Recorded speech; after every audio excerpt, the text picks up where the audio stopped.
Magsasagawa na ang Philippine National Police ng validation kung may dala nga bang banta sa seguridad ng bansa ang mga itinayong POGO Hub na malapit sa mga law enforcement agency ng Pilipinas. Hindi naman ito isasawalang bahala ng ahensya at patuloy na magmamatsyag para sa kaligtasan ng marami. May balitang A to Z si Kim Salinas.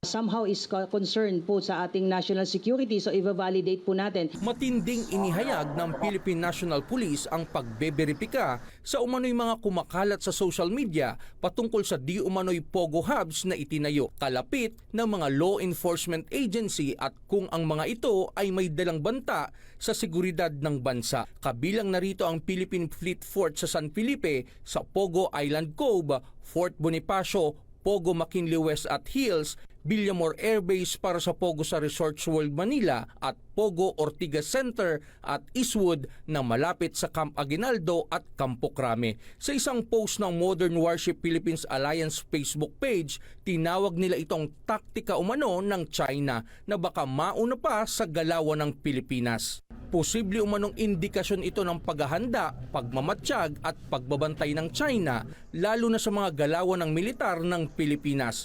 May nauna nang na-raid ang National Bureau of Investigation. I remember there were particular news pertaining to the raid conducted, particular dito sa isang subdivision dito sa May Pasig na allegedly may mga nakuhang IDs dyan, mga barel at iba pang mga gamit na relating sa China. If this concerns security, definitely the PNP will be coordinating with concerned agencies to validate and confirm the reports that particularly there are certain POGO hubs being used for this kind of purpose po. Ayon sa isang political expert, dahil malinaw po na meron tayong gusot na pinagdadaanan with China. So it contravenes yung natural tendency ng Estado na protektahan yung kanyang sarili at all cost. Kasi binuksan po niya yung kanyang sarili dito sa mga hubs na ito na sa tingin ng iilan at as tingin ng mga experts ay maaring panggalingan ng threat yung Duterte administration if hindi ka bahagi naging malaking dahilan or cause ng paglaganap ng mga POGO hubs na sa ngayon ay kinoconsider na natin na threat sa bansa natin.